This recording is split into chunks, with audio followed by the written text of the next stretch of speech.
They say the night hides more than shadows. It hides the truth. Welcome to Mr. Haunting Whispers, where real crimes, true horrors, and restless spirits speak through the silence. Listen closely, because sometimes the whispers are real.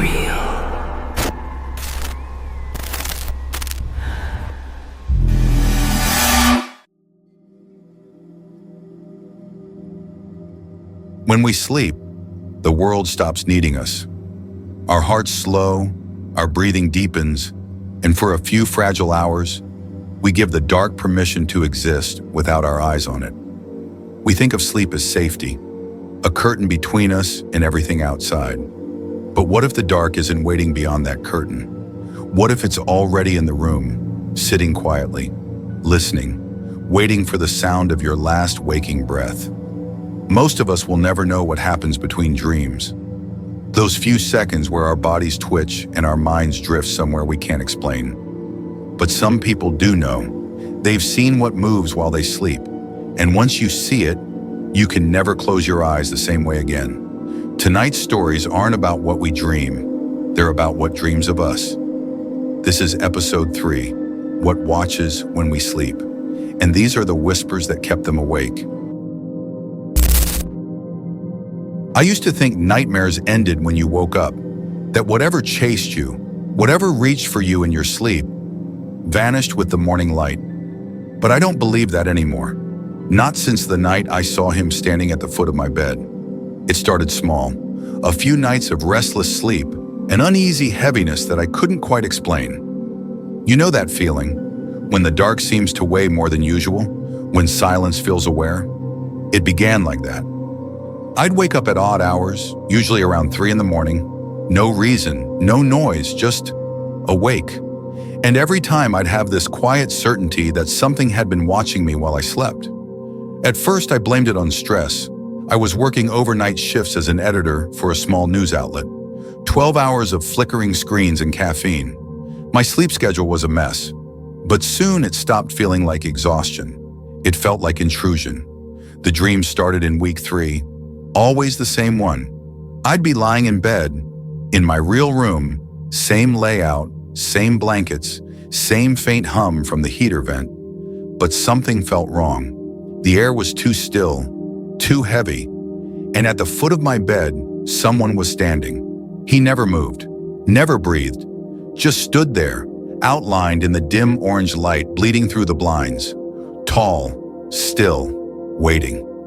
Each time I woke, my heart would be racing, sweat cold on my neck. But the worst part wasn't the dream itself. It was the seconds afterward, when I was awake but too afraid to move. Because sometimes, I could still feel him there. I didn't tell anyone about it, not until Erin started mentioning her own strange nights. We'd been living together for a year. She slept lighter than I did, always the first to notice a sound in the hall or the creak of settling wood. One morning over coffee, she looked pale. She said, "I don't think I slept at all. There was someone in our room last night. The mug nearly slipped from my hands." When I asked what she meant, she told me quietly that she'd woken up to see a man at the foot of the bed. She thought it was me, standing there, until she looked to her side and saw I was still asleep beside her. I wanted to laugh it off, tell her she was dreaming. But the way her voice shook told me she wasn't sure she'd been asleep at all. And deep down, neither was I. The next few nights, we kept a lamp on. It didn't help. We started hearing faint noises, a slow, dragging sound from the hallway, like footsteps muffled by carpet. Sometimes the doorknob would rattle gently, just once, like a test. Erin asked if we should get cameras. I said no.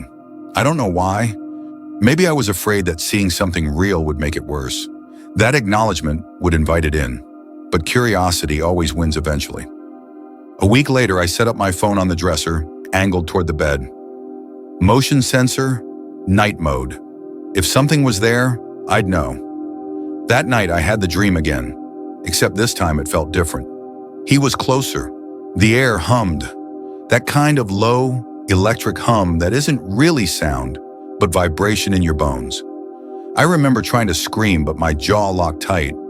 And then, for the first time, he spoke. It wasn't a whisper or even a word. It was a sound, like breathing drawn through broken glass.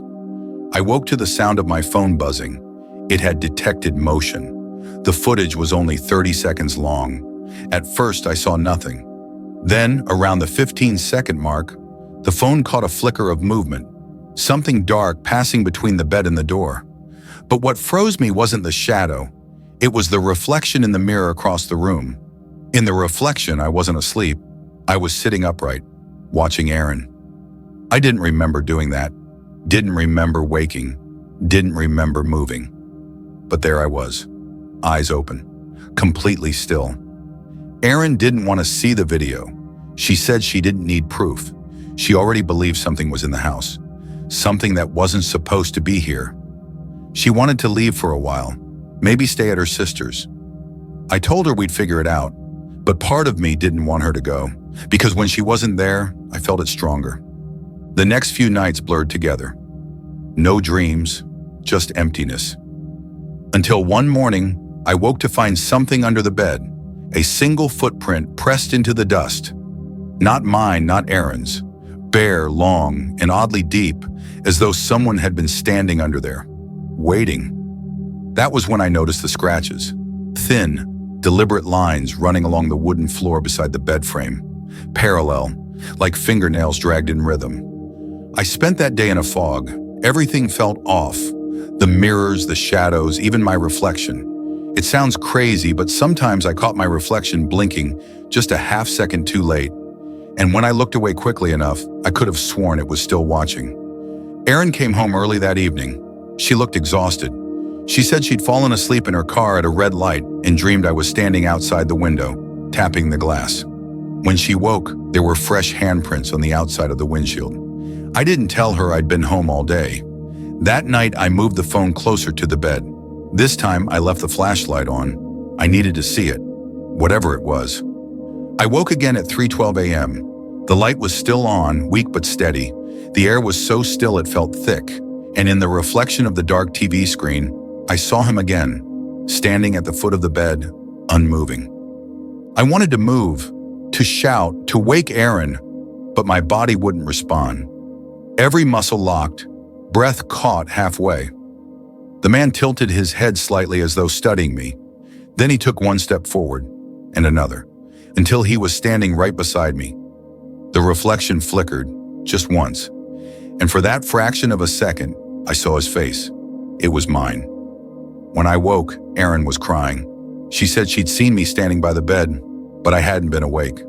She said I'd whispered something over and over.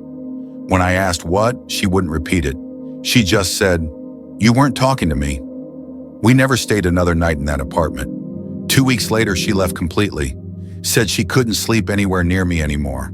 And honestly, I understood, because I can't sleep either. Every time I start to drift off, I feel that weight again, that awareness at the edge of the dark. Sometimes I think I see him at the foot of the bed. Sometimes I think he's lying in it, right beside me. And sometimes when I finally do fall asleep, I dream of being on the other side of the room, watching myself sleep. The last recording my phone ever made was the night before I threw it away. The video is only 8 seconds long. It starts with me asleep, breathing slow. Then my eyes open, suddenly, sharply, and I sit up. I stare at the camera for a long moment. Then I smile, but my mouth doesn't move. People always say sleep is when the body heals, when the mind resets. But maybe that's just what we tell ourselves. Maybe sleep isn't rest. Maybe it's surrender, and something else takes over when we close our eyes. Something that wears our faces. Something that watches until we wake up. When I first downloaded the sleep app, I didn't think much of it. It was one of those things you try after too many restless nights. Another promise from the digital world that it can fix something human. The app was simple. It tracked your breathing, recorded sleep patterns, and analyzed sleep disturbances like tossing, movement, or talking. I started using it in January when my insomnia was at its worst. It wasn't just sleeplessness. It was the feeling that my body was tired, but my mind was wide awake, as if something inside me refused to let go. The first few nights the app worked.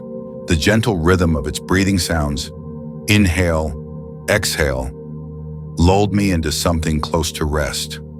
And in the morning I could check the data, cycles, durations, heart rate. There was a strange comfort in it, like I could measure my safety. Until the third night. That morning when I checked the app, I saw a small red icon I hadn't seen before. Audio disturbance detected, 3:17 a.m. I tapped the notification. The playback began with my own breathing, slow, steady, then a faint whisper layered beneath it. At first I thought it was static or interference, but the longer I listened, the clearer it became. It was another set of breaths, not mine. They were deeper, uneven, almost searching. The app marked it as ambient noise, possible external source. I laughed it off, maybe the neighbors or traffic outside, but I didn't live near traffic. And my neighbors, well, my nearest one was a half-mile away. That night I left my phone on the dresser instead of the nightstand, just in case. The next morning there were two red icons, both around the same time, 3:14 a.m. and 3:16 a.m. The first recording began with the soft hum of the heater, my breathing faint under the blanket. Then another sound, a long inhale, followed by a whisper. It said my name. At least, that's what it sounded like. A low murmur, almost testing the shape of the syllables. Then a pause. Then a second voice, quieter but distinct, repeating it. My name. Twice. When I replayed it, the voices were gone.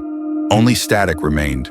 The file name had changed too, from audio_0314 to audio_0000, as if it had been rewritten. That was the first night I moved the phone closer again. Over the next few days, I tried not to check the app first thing in the morning, but the red icons always found me. The pattern was always the same. Between 3:10 and 3:20 a.m., something changed in the recordings. Sometimes it was faint tapping, like fingertips on wood. Sometimes a sigh or a slow, dragging breath that didn't match mine. Once I heard something that sounded like fabric shifting, the subtle creak of a mattress. Each time, the data log marked increased heart rate detected. My own, apparently, but I hadn't woken during those times. At least, I didn't remember waking. By week 2, I started keeping the light on. I told myself it was temporary, just until I figured it out. The app didn't like the light. It said it interfered with data accuracy, but I didn't care. That night, I decided to listen live. I left the playback open, phone face down, mic on. If something happened, I'd hear it. I must have drifted off around midnight. I don't remember falling asleep, just the click of the heater turning off and then silence. When I woke, it was still dark. The app was still running, and the breathing I heard wasn't mine. It was slower, heavier. The kind of breathing you hear from someone standing close to you in the dark. I didn't move, didn't even blink. I just listened. The breathing continued, steady, almost deliberate. Then came a soft creak, the sound of the floorboards near the end of my bed. The air shifted, and for the first time, I felt something I can only describe as presence. I reached for my phone without looking away from the dark. The screen glowed faint blue. The app was still running, and the waveform showed two patterns, mine and someone else's. I stared at it for what felt like forever. Then, slowly, I pressed the lock button. The sound stopped. No fade out. Just gone. Like the world itself had been on pause. The next morning, the data summary appeared as usual. But something was different. There was a section labeled Shared Sleep Session. I never activated that feature. I didn't even know it existed. When I opened the log, it displayed two user IDs, mine and another, Guest03. The app said the guest breathing pattern was inconsistent with human sleep rhythm. I deleted it immediately, uninstalled the whole thing, but it didn't matter, because now I didn't need the app to hear it. The sounds kept coming, faint at first, then closer, clearer. Sometimes while I was lying in bed, half asleep. Other times while I was sitting at my desk, in broad daylight. Always that slow inhale and the whisper that followed. Sometimes it said nothing at all. Other times it said my name. I tried to stay awake. Coffee, bright lights, background noise. It didn't help, because now it wasn't about sleep. It was about stillness. It only came when I was still. Last week I found my phone on the nightstand again. I hadn't touched it. The sleep app was open, a new version, apparently reinstalled during an update, and it was recording. There was only one file saved. Timestamp, 3:17 a.m. The playback began with silence, then a breath, then a whisper. It said, "You're breathing wrong." The voice was mine. When I tried deleting the app again, it said, "Uninstall blocked, session in progress." And sometimes when I wake up, I can still hear it running, breathing for me. Sleep. It's supposed to be the one place we're safe, where the world fades and our minds can finally rest. But what if sleep isn't a refuge? What if it's a doorway? Every night we surrender our bodies, close our eyes, slow our hearts, and drift into the dark, trusting that we'll wake again. But maybe, somewhere in the stillness between those heartbeats, something else wakes instead. Something that remembers us. Something that watches. The people you met tonight, the dreamers, the watchers, the haunted, they've all touched that edge between worlds. And if you listen carefully, if you let the dark settle just right around you, you might hear them too, whispering from the other side of your eyelids. Sleep well tonight. But if you feel eyes on you when you dream, don't open them. You've been listening to Mr. Haunting Whispers, where every truth leaves a scar. If the story unsettled you, good. That means you were listening. Subscribe and stay close to the dark, because the next whisper might be for you.